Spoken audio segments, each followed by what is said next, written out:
Julie is joining us via Skype. She had electroconvulsion therapy from a different doctor for her depression. And Julie, I just want to ask you, first, why did you decide to go that route? I tried medication, I tried psychotherapy, nothing seemed to work, and I was spiraling downward to the point where I completely lost my zest for life. I avoided my friends. I was constantly having suicidal thoughts. And after the third suicide attempt, my psychiatrist said, look, we have to go to a more extreme type of therapy or else we're going to lose you. Julie, did you have any side effects like memory loss or confusion during this treatment? Absolutely. I think what we need to do is think about the circumstances. I was suicidal. And with ECT, I got to the point where I was very functional within an extremely short period of time. After my first treatment, I can remember waking up the next morning, looking at my journals, because I journal a lot, and thinking, who is this person? And how could have I possibly thought this negatively? I had a 5- and a 7-year-old. I was convinced that they would be better off without me. My husband would be better off without me. So there were some side effects, I would say, in the 2 weeks preceding, 2 weeks after, and during the process of ECT. There's definitely a period of time where you're feeling your short-term memory is affected. You feel confused about things, not to the point you're completely debilitated, but I affectionately call it Swiss cheese brain.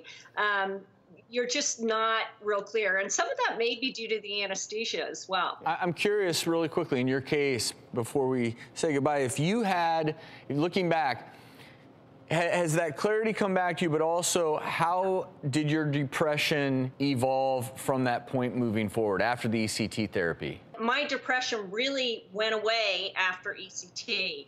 But here's the thing with ECT. I use the analogy, it's like jump-starting a car. So it does provide very strong and immediate results. However, if you jumpstart your car and you leave your lights on and leave the doors open, you're going to end up relapsing. So I'm vigilant about my sleep, exercise, nutrition, my support group of friends, and also stress management. Do you use medications now after the ECT? I do. I'm one very low-dose medication. Well, Julie, we're so happy that you had these results, and we really appreciate you sharing your story with us. I think everyone watching right now has to have a slightly different perspective on this treatment. Listen, is this typical? Like I said, like I said, 80% response rate. We have nothing like this in psychiatry. And you know, as Julie said, you know, she had some cognitive disability, but it's risk reward. If someone is so depressed that they can't function, it's worth the risk. Does insurance tend to pay for these treatments? Yeah.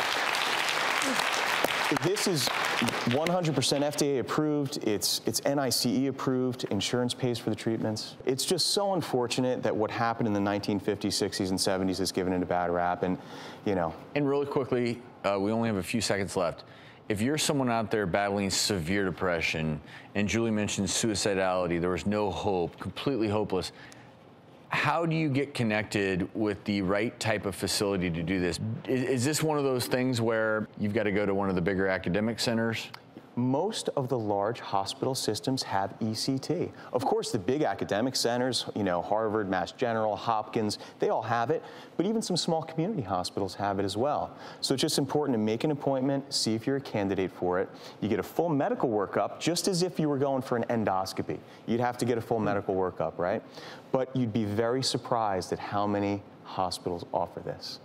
Well, I really appreciate you coming here today and sharing this with us. Really changed a lot of perspectives. It was a really strong guest. So great. I mean, what a perfect and I also, example. look, we often talk on this show about never giving up hope. And one of the things with severe depression is hopelessness. And hopefully this is one more tool in the arsenal for people out there who may be feeling hopeless. Just know there always is hope out there.